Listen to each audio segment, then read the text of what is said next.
picks and bans. I do feel like W are going to take this one, probably 2-1. But, you know, we are seeing a lot of standard bans coming out from draft. There are the double jungles, W taking away the Talia. We highlighted in our last series, this is most likely where you would pick up the Kai'Sa. Yep, Kai'Sa is a pretty solid pick here. Jiumeng as well. You like to give him something that has a little bit of playmaking ability, as we said earlier on in the segment. He tends to pull the trigger whether or not it's pointing at him or someone else. So giving him an extra little bit of movement ability and skill expression is definitely something you want for the side of Team WE. And for LNG, you can look towards just locking in your bot lane right here. You've got the Xayah that you are, totally fine taking into, which we've seen rise in prevalence. And now you can maybe even look towards your jungle or maybe even your support to try and put pressure onto Team WE. Yeah, I'm kind of surprised that I thought potentially we could see the Nidalee Renekton combo come out because both of those champions are still open. We talked about kind of the trade we've been seeing internationally with Kai'Sa and Renekton, but going for a much safer start, and it falls in line with our thinking before the match that, hey, we're probably not going to see an early game slugfest. It will be a bit more methodical on both sides, especially with LNG going this more scaling-oriented route.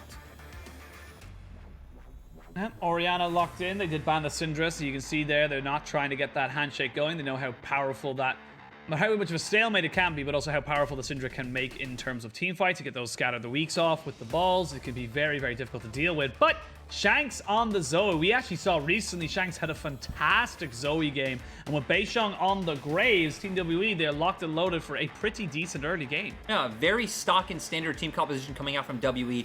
Very strong mid-jungle duo that you can play around. An AD carry that, again, has a bit of a pressure once you hit that level 6 mark. Question is jungle for the side of LNG. You wouldn't expect the Nidalee necessarily because they haven't picked anything that really facilitates it, but they still do lock it in. I would expect W to ban out some of those champions that go along with it nicely along the lines of, the Renekton that has been so popular. Yep, well, LNG will get the first pick at a potential counter pick on the red side, so with Team WE able to lock in their last two picks on the other one. But Gangplank banned away here. We could actually see maybe a couple of top lane bans here just being pushed in from both sides. It's interesting as well because the GP ban to me does signal that they would preferably want to go towards that Renekton, GP having a favorable lane matchup, but of course WE were going to take that one away all along. The only other thing we've actually seen Mikuya play is the Gnar. It is still a champion you can go for. People in chat might be saying, blind pick Gnar, what do you mean? It's blind picked in LPL all the time, guys. This is the reality that we live in. But we set up earlier, hey, Nidalee's typically the champion you want to put with some, hard CC that can set up all of her burst. But I don't really know what options LNG have left. Maybe you can go for something like the Aatrox, but that isn't that point-and-click stun that something like a Renekton offers. Yeah, it definitely feels like the side of LNG would look to try and combo something that can work with the Nidalee if possible. But you could maybe go for the Ornn if you like. Again, not really potent. Camille is there still. Well, yeah, Camille. Ornn is banned away, so they might go with the Camille, but I don't know if you want to pick that one super blind, or maybe you just want to go for it anyway because Mikuya feels comfortable going in blind, no problem. I actually do think Camille's a decent blind champion. None of your matchups are absolutely terrible. It feels like a lot of them are like 50-50, 40-60 in that kind of range. And she fulfills a lot of different roles in a team comp, right? You can play side lane, you can play flank, you have the ability to team fight. And it does work well with the Nidalee. It's also a ball delivery system, so LNG's comp makes more sense now going with that Camille. It is a bit harder to execute. For WE, they are going to go towards that Gnar pick, so very standard into the Camille matchup. I also would like the Alistar to come out as well. Alistar's a very good answer to the Camille. She, Hextech ultimates Maidom's in, and you just knock her right away, and there's not really much else that she can do. Yeah, and actually for Iwandy here, might go the Seraphine. I actually wouldn't be surprised if he went with the Galio as well. We've seen just how crazy powerful that combination of Camille Galio is, and this is something that we referenced earlier. When you pick a Galio, you want someone to be able to jump on the backline. Camille is someone who can't jump on the backline, but I'm not going to talk about it until it's locked in. We can see him hovering through a plethora of different supports, but the Alistar is still a very difficult thing to deal with, but something that can deal with it is the Rakan. Very slippery champion, very easy to engage on, and especially when you combo it with something like the Xayah, the extra boost in abilities you get, it's definitely nothing to be sniffed at. Yeah, and LNG's comp is very interesting. It looks pretty hard to execute. Their bot lane's gonna have prio, right? Xayah, Rakan, pretty strong duo, but Rakan is very squishy. It's why when times we have seen him, it looks very hard when you're going up against things like the Alistar, where you go in, you get comboed, and there's just so much burst in the game right now, you just get instantly one-shot. you don't really have a front line on the side of LNG. It's a lot about playing with range, but WE has range tools to answer you in the Paddle Star and in the Kai'Sa W. So it's going to be a bit of a tightrope for LNG to play. And we are going to be focusing very, very heavily on what these two junglers are going to be doing. We talked about it at the top of the show, Beishang versus Tarzan, the two most informed junglers in the entire league, which is stacked with talent in the jungle role. So we're going to be paying very, very close attention to them and how they are able to impact this map. But Jordan, looking at the locked and loaded rosters, looking at the locked and loaded compositions, who are you favoring coming into the early game in this particular setup? I think LNG might have a bit more agency in the straight-up early game. Zoe's going to be able to pressure Orianna a bit, but you're going to quickly get to level 3, just clear out waves and kind of enable that Nidalee to do what she pleases. She has the ability to play with either side lane. Maybe she'll play with bot early because they will be able to get that prio before transitioning into playing for her Camille to set up those ganks with the E and Hextech ultimatum. But I'd say overall, like holistically in the game, I like what WE set up just because it is so normal. It is so kind of vanilla 5v5 teamfight oriented. And I feel like vanilla is what works here. Well, we'll have to see. If vanilla is your favorite flavor of ice cream, you are looking for Team WE. But hey, nothing wrong with a classic as we jump onto the Rift for game 1 of this best of 3. LNG looking to continue the momentum from their 2-0 start, and Team WE seeing if they can cement themselves as a top talent in this league. Big test for both sides. I'm very, very excited to see how it all comes out. And the first question we're going to kind of get answered is where the junglers start. I would kind of expect the Nidalee to play from bot to top side. We talked about, hey, the Camille can very easily set up a gank with the hookshot, wall shot. Maybe you can find some early pressure onto the Gnar. And honestly, that's where Beishang should answer as well. I would like to see Beishang path towards top because, hey, if your bot lane is going to accept getting pushed in, is Breathe is getting traded on. Well, Makuya, with that Grasping Undying, it makes it very difficult to try and... When it actually pops a pot there from Breathe, doesn't want to go back and reset just yet. Makuya has got priority over the lane bush, so he's going to be able to keep Breathe guessing. Never mind, he doesn't have to guess anymore, he shows himself. But again, something that we've talked about a couple of times is that the Camille can just create advantages. It's one of those skill expression champions that we love talking about that can just make things happen for themselves if given the right opportunity. Yeah, especially in a matchup like this at level 1, starting the E, kind of cheesing Gnar, getting on top of him early to get that health advantage since you are melee in a ranged matchup. It is one of the ways to get a bit of a lead. But I expect bot lane to be a bit of a stalemate early on. You don't really expect to see much action until both sides hit 3. Maybe LNG's bot lane would be able to push it had they not leashed, but right now WE just doing a bit of trading since their bot lane didn't have to leash. They will get the level 2 advantage and be able to zone off Iwandy in late. Yep, pretty easy for them to do. You can see Missing using the headbutt to keep Light at a decent distance. And something that we always kind of talk about when we see the Xayah is that she is a hyper carry, but she's also quite short range. So she needs about 3 items to really get going, but also as well that if you can catch out on top of her, it's quite difficult for her to get away unless she starts building defensive. That's why we generally see things like Cleanse or QSS with the heal. You got the feathers flying, of course, with the ultimate and then the flash. Later on in the game, that becomes very difficult to kill off when you're on the side of Team WE, but in the early game, very easy to catch her out. Yeah, and we typically only see Xayah picked into these compositions that want to kind of like all in into her, so that's why she's picked against Kai'Sa, and you know, it'll be other champions that do want to go in because she does such a good job of cutting them out with her ultimate and then just kind of being able to back off. But this game, it does look like LNG are going to play a bit of a 1-4 setup. It's going to be all about Makuya getting ahead in the side lane, and then your 4-man just kind of posturing over mid-wave. You're going to throw out poke from the Nidalee, but I definitely think WE can match them in that 4-on-4 poke war, so a lot on this game is going to be up to the likes of Makuya. I like this from Beishang. He actually used the Scryer's Bloom up on top side, recognized that Tarzan was there. Breathe should be aware that the Nidalee is around. But to finish my point, Beishang did use it to try and just get double scuttle. They're trying to go hook shots. The flash in, nicely done on the top side. First blood to Tarzan. Beautiful combination there between the top laner and the jungle. LNG completely understanding their win condition. We just set up, hey, Makuya needs to be the one to get ahead in this comp. Tarzan already there. Nice hook shot, wall shot, flashes as well to guarantee the hit. And now, again, Tarzan finding some nice early advantages. Goes back to what we talked about with Tarzan as well. He's very fluid in where he plays around the map. It's not always one lane or for one carry. He can kind of do it all. Well, when one play happens, or when one action one side and equal and opposite reaction happens the other, you can see in the bot side Team WE recognizing that they had the pressure, but let's have a look at how this all kind of went down. This is just beautiful combination play from the top laner and jungle of LNG. True. Breathe, I think, did flash too early. He flashed before Makuya even channeled the second half of his E. Flashed immediately. So it's very easy for Makuya to guarantee he gets the angle right, chains it with the flash to speed up the animation, sets up for a nice spear from Tarzan, and it was just very clean.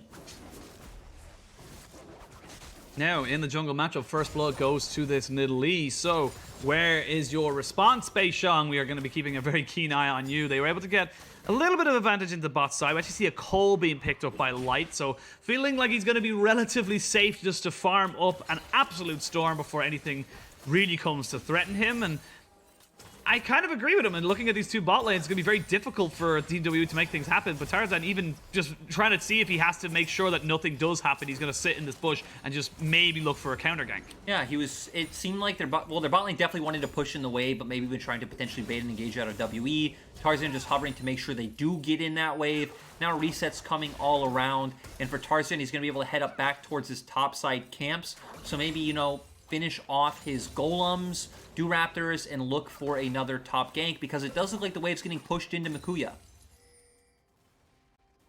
Now we can see Beishang using the blast cone on the minimap, gets himself in position, but they have pinged him out, so should be easy enough to dodge this one out, as Makuya still yet to hit level 6, but shouldn't be a million miles away, as Breathe is level 6 for himself. Tarzan and Beishang gonna now find themselves. Now they know they're both on the top side. This is where things can get a little dicey for the rest of the map, because once you have information, that's when it becomes difficult to deal with. Icon hugging the wall there, skirts himself by the trouble bubble, and keeps himself and his summoners safe. Yeah, very clean from Icon, but I also like the play coming out from WE. They were on a bounce back timing from Shanks. He's able to push in the wave at the same time that Breathe is crashing in his wave. So they use that to try to invade the top side. They at least spot out where Tarzan is. He makes the roam through mid to guarantee prio, as Breathe is able to hop away, so all is good in life. But yeah, point is, that whole sequence from WE, very beautiful to watch, and they are able to turn it into a dragon. Yeah, good pressure, and this is...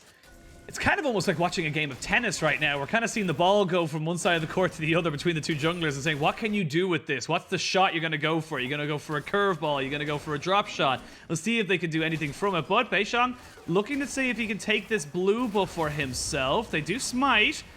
And it ends up actually going over to Beishang. So despite the early smite, they actually get the TP out of Makuya, and nothing happens. LNG, little trigger happy there. Ends up losing a summoner for really nothing. Yeah, and WE get a TP, and they also get the blue buff, and now we're going to see Makuya losing minions. Potentially Breathe should be able to at least get this one turret plate. So yeah, WE getting a massive advantage off this small play. They're going to be able to use this to start pushing forward, as yeah, Makuya's not happy. No, I wouldn't be either if I ended up TPing for absolutely nothing. As we see the engagement bot lane. Ooh, Killer Instinct used on tonight, as well as the Ignite from Missing. Ignite's traded, but they did get the heal, so overall, it's still a favorable trade for the side of Team WE. And with the rest of the team coming in, LNG got to back away. They are not prepared for this fight. Whoa, the trouble bubble, or sorry, not the trouble bubble, the paddle star just do so much damage. It felt like if Light was any closer there to Iwandy, he would have taken them down to about 100 HP. Kaisa and Alistar, a bit of a kill lane, like we talked about once they hit that level 6 mark. They also had the EXP advantage, so we see that Light isn't level 6 yet, so they really wanted to try to abuse that timing before he has that self-peel tool and burst him out. Sadly, LNG's bot lane did play around it quite well. The heal was expended, but overall, winning for WE, who now have a CS advantage in the bot lane as well. A slow game. This is what we expected, to be perfectly honest. Yes, you got the early first blood in the top side from Tarzan and Makuya's nice little combo play, but this is how these teams have generally played. They play quote-unquote correct League of Legends. They just look to try and not make mistakes and make advantages happen for them. Icon sees a giant big Hextech cow running at him, so he backs himself off. They're going to push that one in, but this is objective focus from the side of Team WE. They're getting themselves a dragon. They're now on top of the Rift Herald. There's not really a lot the side of LNG can do about this. Nope, and they don't even need to bring Jiumeng over because LNG's bot lane resets so late, they're not even going to be able to match. So WE actually don't lose out on anything. They're not sharing EXP anywhere. Sure, Missing is going to lose out a bit, but that just means Jiumeng's getting even further ahead. Jiumeng picks up the wave, you get the Herald. WE winning on absolutely all fronts with that play.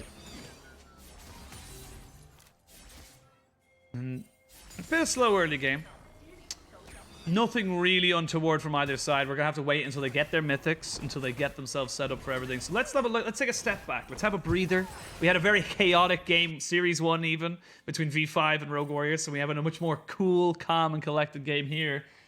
Where do you see the opportunities arising for either of these teams? Are they both waiting for the 5v5s around Dragon, or are they looking for slightly different setups? Where do you want to see them look to try and gain an advantage in this pretty much deadlock? I think they're looking for completely different setups. WE definitely wanting those 5v5s, as we've seen. They've been grouping up a lot with, jungle support. Mid's been hovering over. For LNG, to me, it's still about just getting Mukuya ahead, because realistically, sure, if it comes to a time when a dragon's about to come up and you're grouping up in front of, like, mid-wave, like I said, you have the ability to throw out some poke with Nidalee Spears, but it feels like WE can answer, and LNG don't have enough of a front line to walk forward.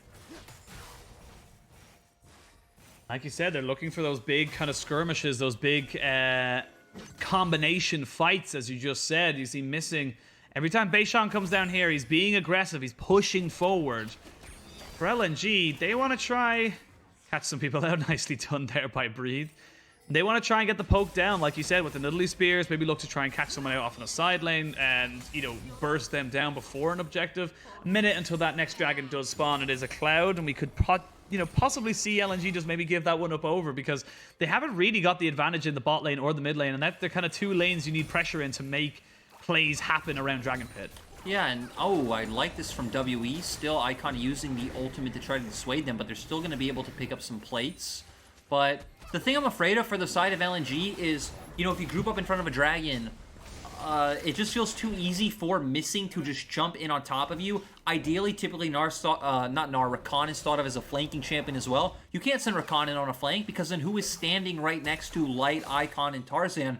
There would be no one. Missing will go in, even if he is there. Missing and even Breathe can still jump in. It just feels like LNG won't have a great way to posture unless Tarzan hits, a max range spear onto someone and they can just back off and go straight onto the objective. Like, LNG have no way of face checking vision. They will just be dead. They'll just be dead, Penguin. Yep. They're kind of just relying on the Orianna Ball and the Nidalee Spears to see if anyone is hiding in a bush. But with dragons spawning, there is no shockwave for a little bit, so LNG probably want to try and delay this a little bit if they possibly can, if they are looking for the fight. Both junglers on this bot side of the jungle. Dragon is alive, but I feel like right now, if you're Beishang, you're so close to your Gale Force. You want to get that item finished up and in your inventory before you go into any kind of big team fight. Definitely does. Again, he should be pretty close to it. Tarzan should be quite close to his Mythic as well. So it's kind of nice we're at that point where Mythics are going to come out, so we're going to start getting these big fights. It doesn't look like LNG are going to be able to contest for this Drake, so WE already on their way to stacking up towards that Soul. And, some things from 2020 with LNG definitely changed. Some things stay the same. We are having this kind of LNG that just kind of sits passively and kind of waits for something to happen on the enemy team's terms. Yeah, I think that's kind of synonymous to how LNG have gotten their wins as well. It was capitalizing on mistakes of IG and TT, and WE so far have shown that they're not really a team that will give you those opportunities as we go into the game. They're definitely a more cohesive unit, and that's why this is why we consider it such a big opportunity for both these squads, because this is an opportunity to show that you're more than just a mid-table team that'll, beat the smaller, the teams below them. That you're here to try and contest the big boys and maybe look for a run in playoffs. Again, still very, very early on in the season. Have a quick look at the items. We actually see a Triforce, Night Harvester, the Luden's Tempest, all finished up for Mukuya, Tarzan, and Icon respectively. And then on the other side, it's just two Gale Forces. So WE, they're still feeling strong in their AD carries, but they're still waiting for their solo laners to kind of catch up in that regard. And again, I love the two Gale Forces coming out because when the enemy team doesn't have a front line that you need to be afraid of, you can pretty much always Gale Force in aggressively. Like, there's no one you're afraid that you can't burst. You can burst out every single member of LNG, so I wouldn't be surprised to see Missing leading the charge with Beishang and Jiumeng just following up directly. And Mythics on the side of LNG are stock and standard. We have been seeing pretty much only Night Harvester in Italy, so again, a lot of our international fans who are on that whole Moonstaff hype train. Sorry guys, but you are not going to see that here. It's just all about more damage for our LPL players. And honestly, I appreciate that. I appreciate the commitment to not playing Ivern Top or Moonstone Renewer all the time, because it's not fun interactive gameplay in my book. It's more of just a sit back and try and absorb as much as you can. So Night Harvester, I'm always going to be happy to see. Whoa, Penguin! To get the Moonstone active, you need to be in combat, healing or enchanting an ally or fighting an enemy champion. There's combat involved. That's true. There is by definition combat involved in that particular scope of the item, but I don't know, man. I think anything that's like, when you're in a fight and it's like, I'm always the person who prefers 100 to 0 rather than like, chip down, burn you down. I definitely agree with you. I think it's kind of fun and refreshing when things go out of meta and come back in. So this just kind of reminds me of like when we had Ardent meta, and that Ardent meta at first was super cool and then it just got stale. I think the Moonstaff thing would also be nice. I love when I get to see Lilia with Moonstone Renewer. I think it's really fun. It makes the team fights really exciting. But it'd be one of those things that if it was overdone right, it'd probably just be too much. You're just like, no, give me burst, give me damage. Back to the LPL caveman brain. It's funny, it's actually been a long time since we've seen, apart from the odd one, like Assassins kind of in the meta. Yes, Akali was very much meta, and still is to an extent right now, just because her kit gives you a million billion dashes to make plays everywhere I need to interrupt you. We might have action, Penguin. Yes. You might get to do your thing. I don't know, man. I'm trying my best to be a color caster right now because it's just not really going anywhere. But no, everyone backs away, and there's nothing gonna happen. LNG aren't even gonna go take the Rift Herald. They're gonna push mid. Yeah, it's quite interesting. Maybe W want to play it a bit slower, let Breathe push in this wave first, so you're at least denying Mikuya something. LNG, because of that, are forced to just start off this objective. Okay, here we go. Finally, maybe some action coming in. Rift Herald is taken down to about 3,000 HP. The eye is open. Teleport is here. Iwandy takes a little paddle start to the back of the head, but he has to back away. And everyone from LNG, they don't want to give up the fight right now, so they back away to the back of the pit. Oh, the smite comes in. Tarzan gets it. Shockwave down. Do they get the Rift Herald at the end of it? You can see Team WE, they're trying to just hold this for about 20 seconds. It's posturing for the sake of posturing. Iwandy's had enough, and he jumps in with the quickness. They're going to be forcing the Xayah ult out straight away. Shanks force the flash away. Iwandy does fall. The first kill in about 10 minutes has fallen down as Light picks up missing. It's supports for mid laners, for junglers, for everybody. As they see Camille getting a double. It's just Shanks left off on the backside with his ADC. It's a 3-for-3. It all blew up out of nowhere. Yeah, really interesting fight coming out. I think we saw some mistakes on both sides, so it evened out being a 3-for-3 overall. Still, LNG were the ones who were able to get the objective, so that's going to mean more. But with Dragon coming up in 20 seconds, WE are going to get another chance. But an interesting thing to note, a lot of summoner spells and a lot of key ultimates are down, but we don't have time for that. We're going straight into a replay. We do see Iwandy trying to go in, and we have the Meganar up. Sadly, only hits a one-man ultimate. Luckily, it is onto Light. I also don't think Missing was able to hit a multi-man headbutt pulverized combo. And like we said, that Alistar tool would have been nice to keep Mikuya out of the fight. Wasn't able to do that, so Mikuya's able to pop off a bit, but again, overall, it was a 3-for-3, so it's not too bad on either side. And in traditional LPL style, once the blood has been shed, it will continue to flow. They are trying to see if they can contest this dragon. A lot of flashes, a lot of ultimates still down for both sides. This is a bit of a risky biscuit for both ends. You can see Breathe just trying to keep his enemy top laner away, keep him at arm's length. They're going to try and see if they can get the steal now. As Iwandy finally gets the quickness now, that's the steal coming in for the side of Team WE. They will give up the beef man for hamburgers over to the side of LNG. But you gain the objective, and now you're on soul point. That is the key thing to come out of this fight. Yeah, WE weren't exactly on the same page. I really like the way Breathe was playing it, because we talked about, hey, LNG don't really have a frontliner. They rely a lot on what Mikuya does. Breathe kind of kept him away from the fight, so WE are able to walk up as the rest of LNG have to kind of play back. They were going to get the Drake 100%. but Missing saw an angle, he went for it, and the rest of the team weren't on the same page and weren't ready to follow it up. I think especially Breathe was obviously still zoning out the Camille, so he was probably very against, like, hey guys, don't fight, I'm not there. Yeah, and I think as well, Missing didn't have his Unbreakable Will. Oh, Makuya. You cannot go head-to-head against Zoe right now. She is just far too powerful with a max-range Battlestar. But yeah, I think this is a little bit of a...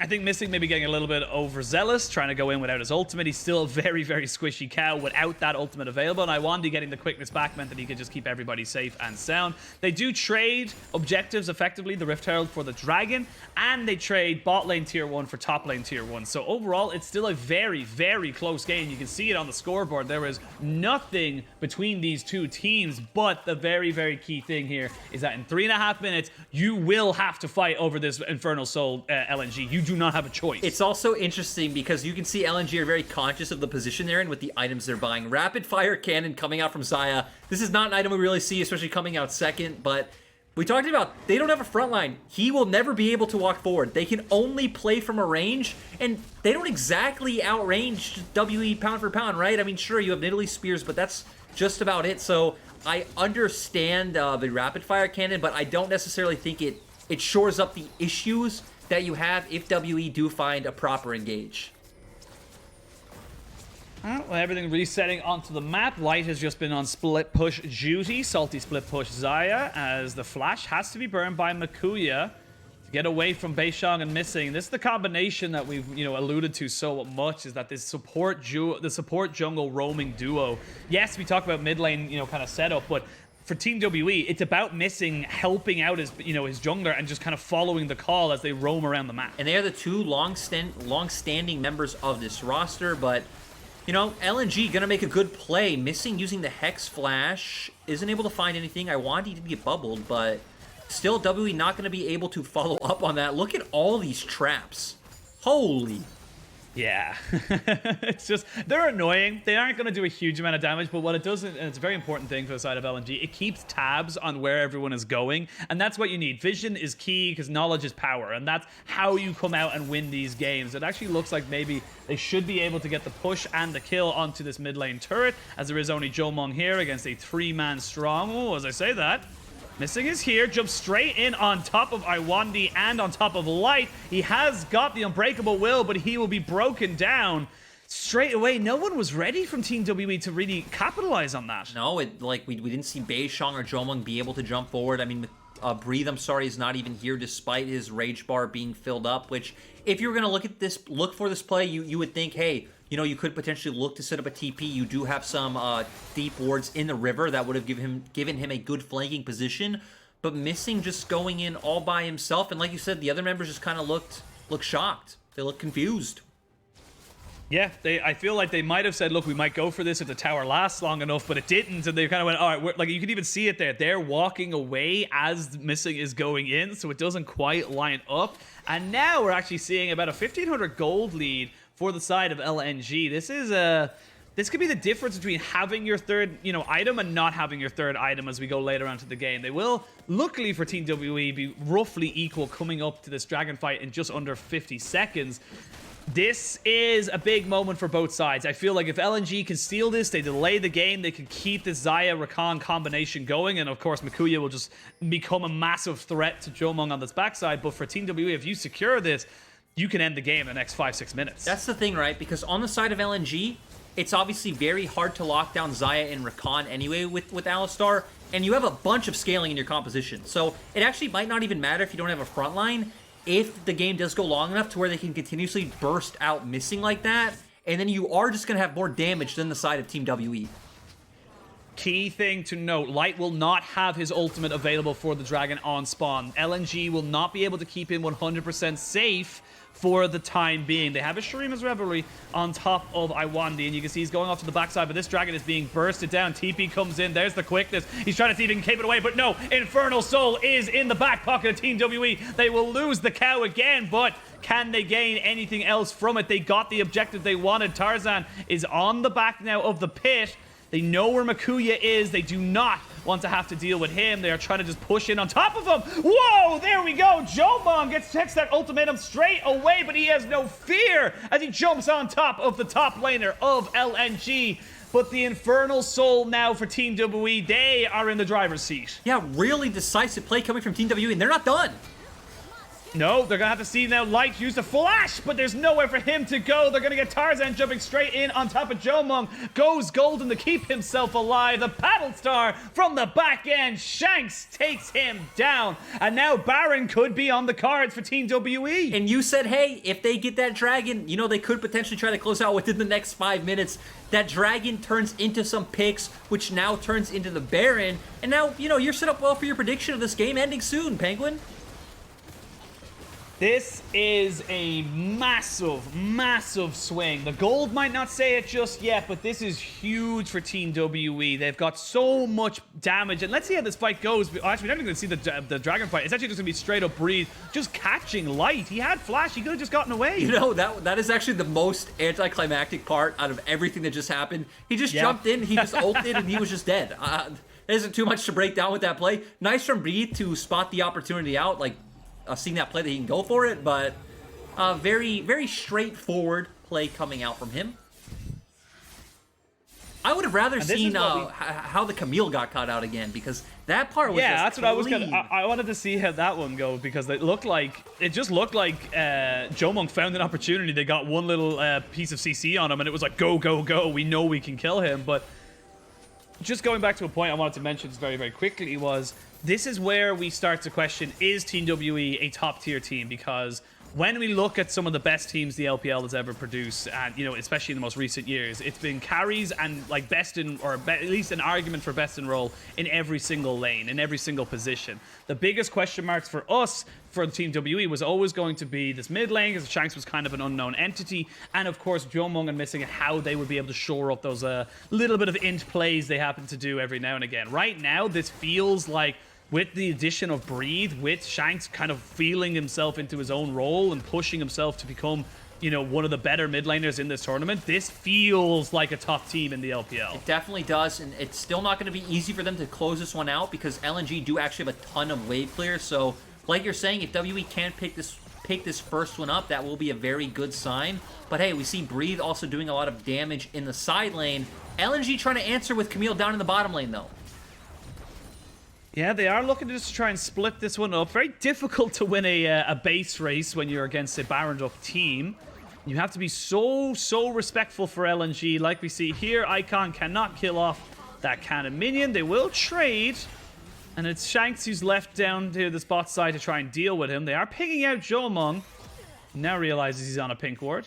It's just going to just walk away as he was being pinched upon. So nice respect here from Team WE. They respect the fact that they had the pretty good vision on the side of LNG to know exactly where they were going. 40 seconds left on the Baron buff. They've gotten pretty much all the outer towers apart from that one on bot side. They are looking strong. They're probably going to wait until another 2 minutes to wait for this Elder Drake, or a massive mistake from LNG, but I imagine it won't happen until Elder Drake. That's the thing, right? Because actually LNG have a pretty good composition to just turtle in their base. They don't really need to come out. They can just keep allowing for their carries to get strong. And then at some point, they have to come out for the Elder fight, but I feel like WE are going to have to start diving LNG at some point. Like you, I expect it to be after they potentially get that Elder and, you know, they have the execute and the damage to do that one. But breaking down the inhibitor turrets for WE is not going to be easy.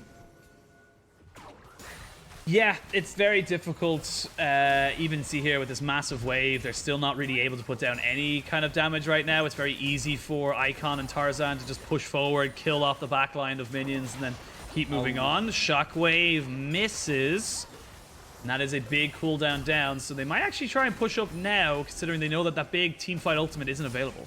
And we just keep seeing LNG go for the same plan. Hey, we keep grouping up where W are sending their resources. They can't break down these turrets fast enough.